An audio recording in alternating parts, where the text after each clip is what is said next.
Hello, BAME Farm fans. Well, this video is a slight tour, I guess.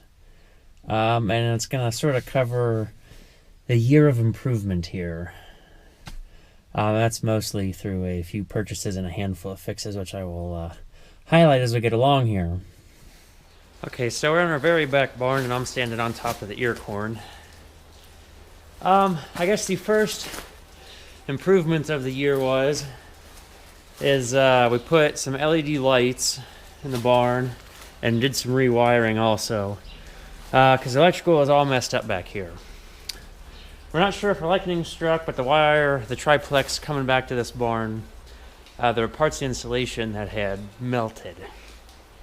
So something had shorted out. So Dad and I had spent a couple days, this is over a month ago. We ran new wire, put new boxes in for the lights, added outlets up high for which we just plug these shop lights in. And that's all ran off a switch way over there on the other side of the other silage wagon of ear corn.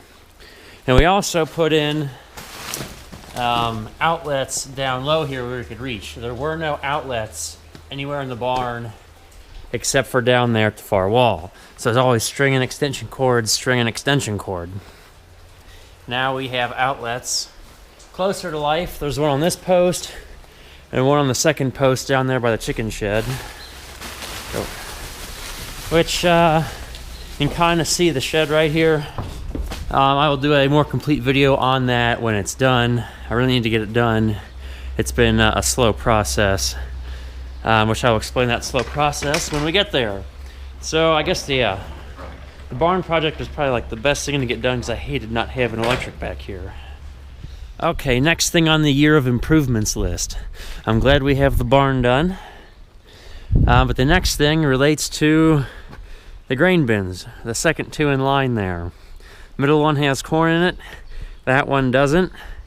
Well, I guess we'll take a walk over here. This bin is empty. There's a reason why this bin is empty. Let's take a look-see.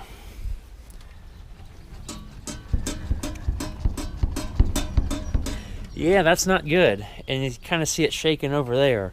About half of this bin is not well anchored. The anchor down here, that one's not even attached. But there's a piece of angle iron that bolts to this bottom sheet. And given how rusty it is, I think I can stick my finger in right there. I need to find a set of bin jacks to jack this thing up a couple inches. Cut off the bottom rib or two, like cut it right there or something, and find new angle iron. That's a bit harder to find. But yes, I would like to get that bin actually functional properly by fall, maybe even that middle one. But that one's at least sealed enough I can put grain in it on concrete, which I don't like doing. So that brings us back to the other big purchase, which unfortunately all this stuff is just pushing the cab project out of the way. That's luxury. This, what's inside the trailer here, will hopefully aid profitability by storing grain to when markets are better. Take a look in the back here. Oh, hey, it's grain bin flooring. I bought this sort of blindly. I thought it was a great price. Bought it out of the farm paper. We got the fan, 24 foot of auger, and he's got sticking out here. That's all one piece. There's the adapter for the fan, some wells. But the one big kicker is it sits on cinder blocks. That's gonna be a real party to lift into the bin. Yep, that's gonna be a good workout. Maybe we could get WT Farm Girl down here so she can stay fit.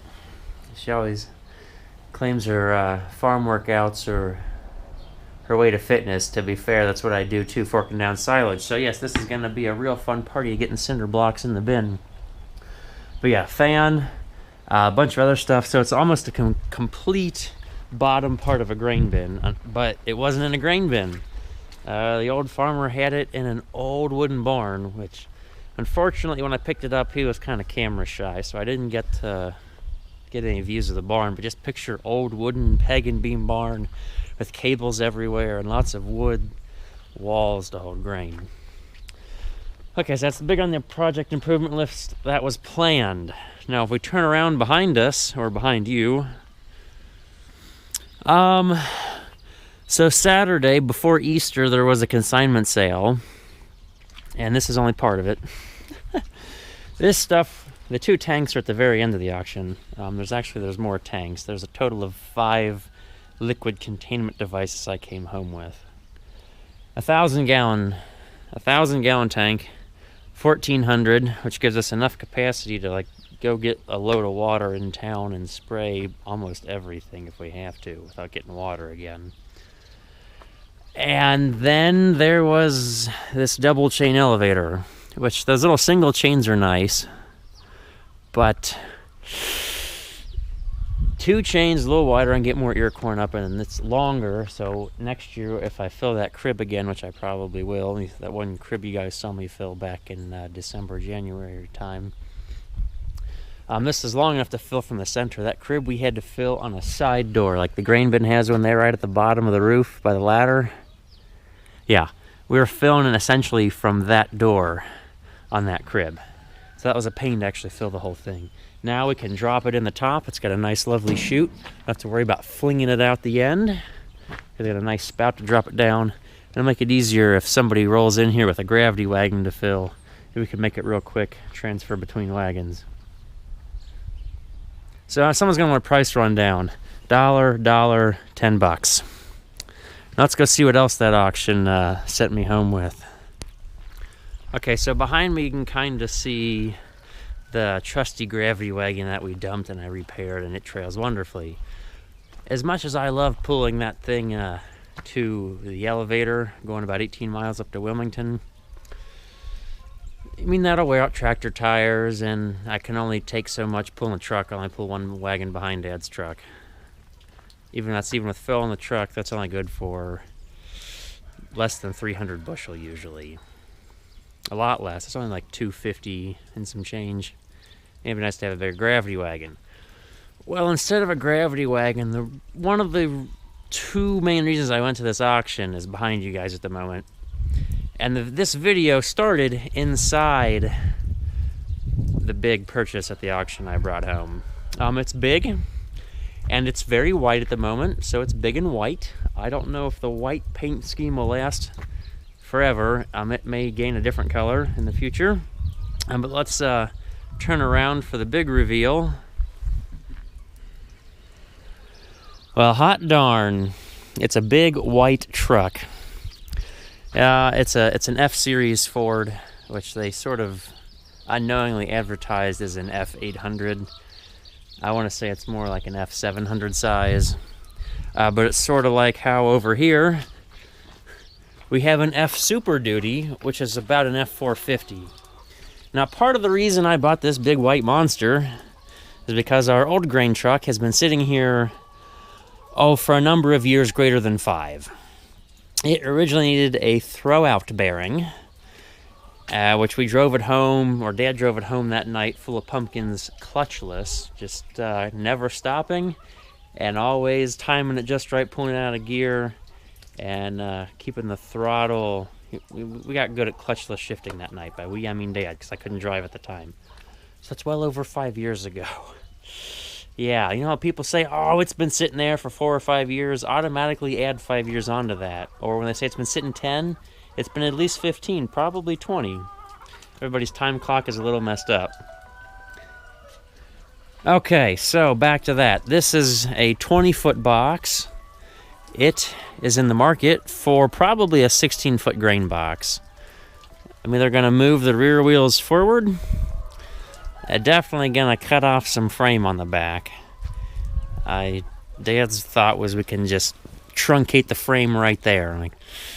I don't know if I like having the rear wheels all the way at the back. That's a lot of frame between front to back, and that's requiring the front axle to hold more weight. Requiring it to hold more weight in general, which your rear axle is weighted for more weight capacity. Now, the real fun part is what's inside here. Undo our latch, see if we can throw up the door from the ground here. Time to climb up. Oh geez, doesn't this just get better? So a bit of story time at the auction. Fuel tank, junk. They're filled with fryer grease. They're useless. Unless you're going to put crap in them, they're not worth it for fuel. Up front there, we have another tank, which I'll tell you that story when we get in the cab of the truck. There's a toolbox and a fuel tank, and I bought a Reese hitch that I think would work as a hitch on the back of this. I didn't try it, but I know how much they cost at the auction. I thought it was a decent deal. Not a dollar deal, just a few bucks. Okay. Come on. Man, there's safety latches on everything back here. There we go. I think we're closed even though there's a little bit of gap there. This was a former furniture delivery truck at one time. I think somebody's done a little touch up to the paint on the frame. The rims have been repainted at one point probably. It is a 1995 model year. And let's climb in the cab. Now, I have not sat on this side, but holy cow, when I opened the door up at the auction, I mean, they had some pictures. But for a 95, I was thrilled. I mean, that's fairly clean. And that's not somebody got in here with armor on and cleaned it. I think that's just naturally not super dirty. Somebody might have cleaned it at some point, but not a pure industrial, car lot clean where they really got to scrub things out and make it look almost brand new. Bench seat, that's lovely. I like the bench seat feel. A little bit of crack on the driver's side for the age. I sort of expected that. So I've never been on the passenger side of this thing yet. When the door closes, it's nostalgic. Like we always had the 450 over there, and it's like all Ford truck doors sound the same. Very similar sound when they close. So it's minorly nostalgic. The radio works. It has air brakes, which looks like we're still holding a little bit of pressure, I think. And it's been a couple of days. Drove it home Saturday night. Oh boy, was that fun. Just because I'd never driven a truck this large before. I've moved my Uncle Jim's dump truck 20 feet in and out of the barn so I could get to one of his tractors. But I've never taken anything this big down the road. I believe it is just barely under CDL, which is great. Don't need a CDL. We're putting a grain box on it, so I make it farm use to help out that case. It's a 6-speed manual with a 5.9 Cummins. So I was, I guess, not to say I'm a Cummins fan, not to say I'm against Cummins, never had one before. So, everybody seemed to think it's a good engine. It has 261,000 miles. And this was kind of a funny, ironic thing. The fuel gauge doesn't work. Which as I was loading all the tanks in the back, I had it idling. I'm like, man, am I gonna run out of fuel? So I shut it off, opened up the tank, and it was about half full of fuel. So at least there was some diesel in it. Yep, that's good. But the fuel gauge doesn't work. So story of my life, fuel gauge doesn't work when I have a handy-dandy bamboo fuel stick in here. Now, I haven't tried it, but I think that's the horn. Woo, it works. Scared the poop out of the chickens. I hadn't tried it yet. Yeehaw. Whew. Now I can make all the little kids happy going down the road when they want the semis to pull the horn. Or I can just scare the crap out of people walking on the sidewalk when I drop off grain. So yeah, it's in really nice shape in here. I was surprised. Fan works, the heat and defrost works. That was a rainy night. That was a trip, driving this thing on a rainy day.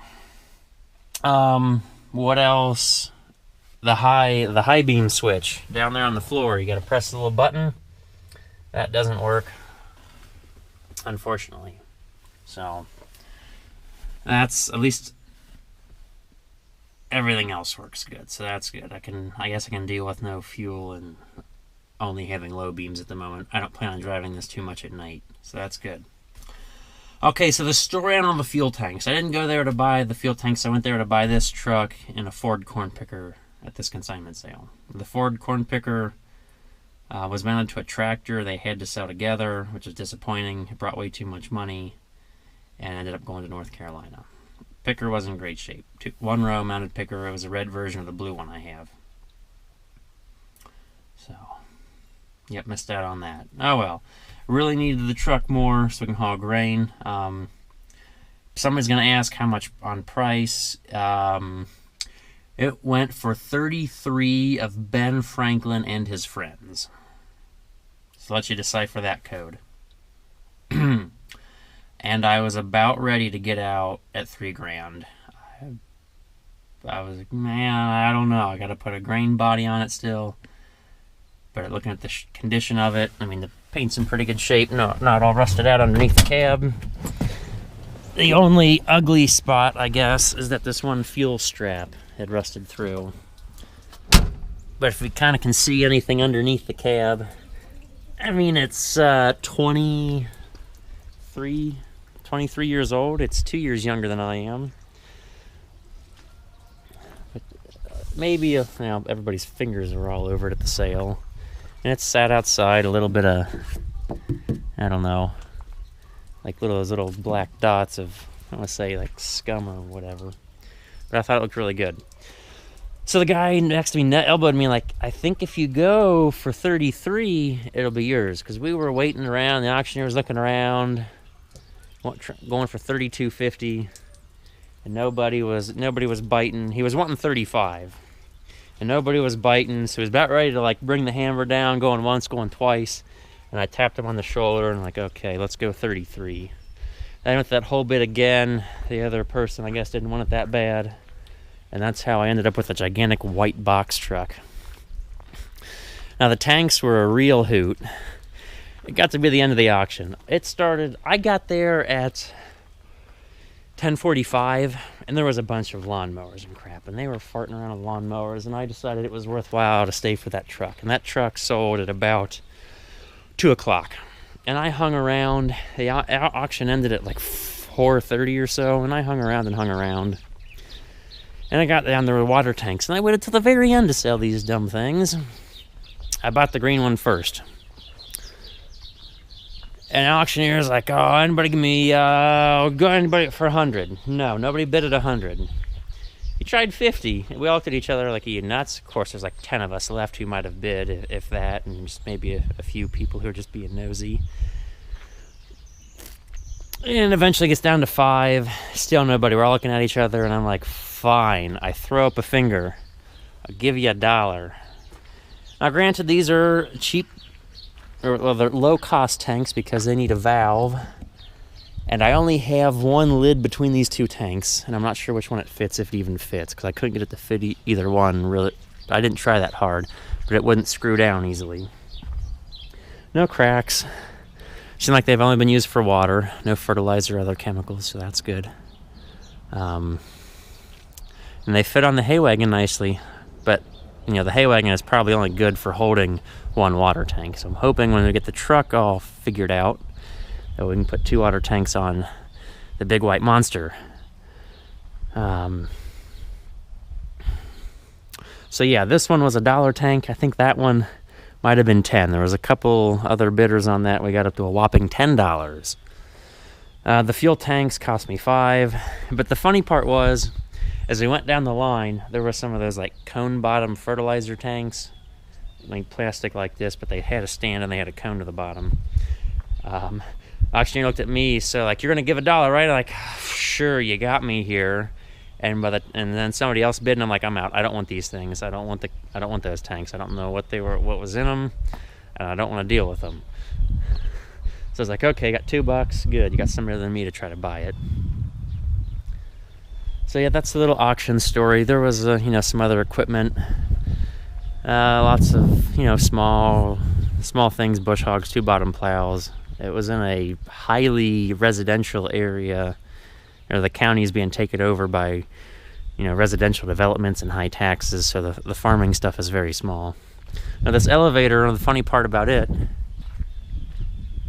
is that it is the same manufacturer as my first single chain. It's a Universal Champion, whereas the other one was a Cub. It might not be quite wide enough for moving hay unless you sit the bales at an angle and rub on the side, which would probably be fine. But yep, double chain. Has a froze up Wisconsin motor on it. At least I can't get it to turn by hand. So I figured on putting a PTO on it. They had another elevator, different brand, but it was starting to bend in the middle. I should have bought it for another $10 just to have the PTO off of it to put on this thing. Oh well. You win some and you're clueless on others. So we'll wrap that up. Yep, big improvements coming, hopefully, obviously by the end of the summer, to have a grain body put on the white truck, a grain bin floor in either one of these two, and yeah, they got the water tanks as a sort of a side thing on accident. So that's some of the happenings. Hopefully by the end of this week that chicken coop is finished, because I need to get the chickens. There's some in the greenhouse. I need to get those in with the original hens that were here before and get them outside so Mom has more room in the greenhouse. Enough of me rambling on. It's been a fun day. We had snow last night. There's a little bit of snow. So that's April weather treating us well. Well, I will talk to you folks later. Happy farming, or happy staying warm at this rate. April is gonna be a spring with a lot of recoil. No, talk to you later.